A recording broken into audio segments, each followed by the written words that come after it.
kumusta kayong lahat? So, 8 AM pa lang dito sa Saudi, guys. So, nag-vacuum na ako sa taas, map na lang. Tapos dito din sa first floor. So, hiwain ko lang yung mga mga manok, guys. Dahil for today's video ay magluluto tayo ng chicken masala. Yan. Ito yung paborito ng dalawang alaga ko. Dahil tinanong ng amo ko kagabi is kung anong gusto nilang kainin ngayon pagdating nila mamaya galing school. Sabi niya is chicken masala do. Kaya ito, guys, paglutuin natin yung dalawang alaga ko. Ito yung pinaka-paborito nila, guys. Tapos, yung ano nila, guys, mga rekado is carrots lang at saka sibuyas. So, walang bawang, guys. So, hiwain ko lang, guys, yung chicken natin na maliliit. Hindi naman masyadong maliit. Ayan. Tapos, isang putya lang natin to, guys, hanggang sa maano siya. Tapos, maglilinis na tayo. Ayan. Ganito lang, guys, yung ano niya, yung size niya. Ayan. So, gumamit tayo ngayon ng tripod dahil minsan bumabagsak yung cellphone ko. So, yung dalawang bata, guys, is nasa school na, pati yung madam ko. Kaninang 6 AM. So, nakatulog din ako. 2 oras pa yun yung tulog ko.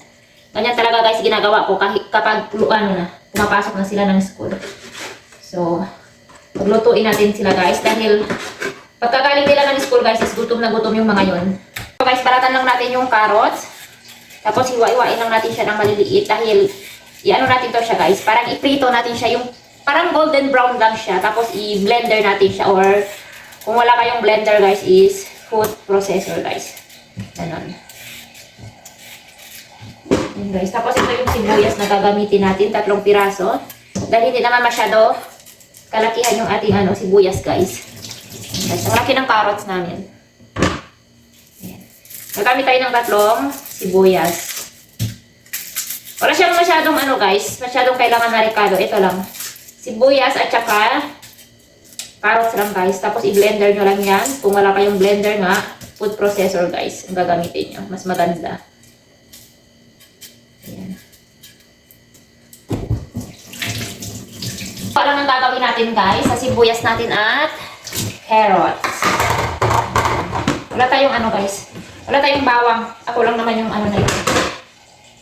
Ako lang naman yung aswang dito, joke lang. So, ganito lang, guys. Manipis lang para mas madali siya maprito. Parang parang golden brown lang yung kulay niya. Tapos, i-ano na natin siya sa food processor.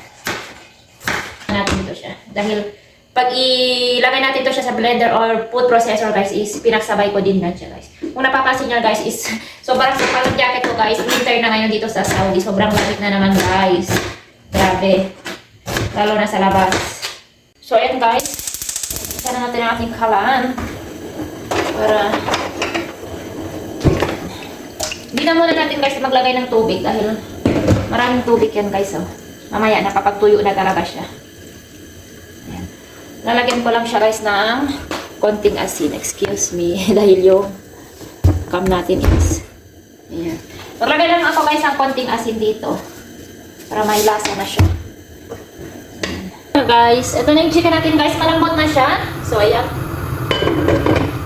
So, isunod na natin, guys, yung ating sibuyas at carrots. So, pagsabayin natin sila, guys. Sana all pinagsabay. Ayan. Mekos-mekos lang natin siya, guys, hanggang sa makulay brown. Natin siya, guys, ilagay. Ayan. Mainit pa siya, pero ilagay na natin para makapagsimula na tayo, guys. Dahil magteten na din. Ayan. Ay, mainit.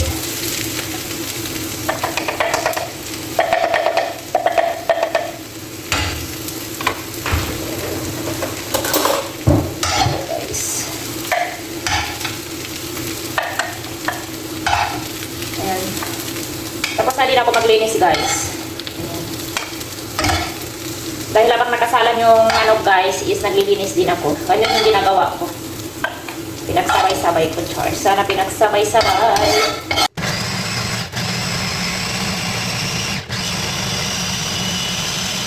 At ito na siya, guys. Ayan. Pinong-pino na siya, guys. Ayan.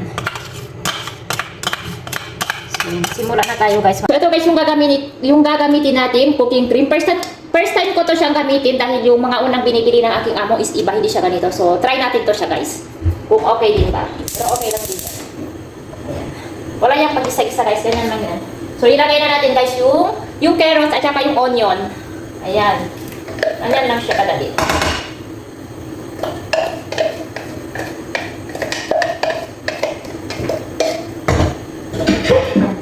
Tapos ilagay na natin ang ating cooking cream. First time ko to siya gamitin, guys. Bago siya ano siya. Dahil yung unang bili ni Madam is hindi siya ganito. Try natin.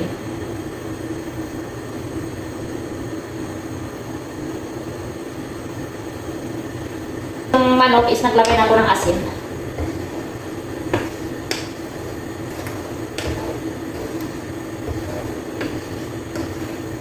Guys, luto na to siya, guys. Tikman natin.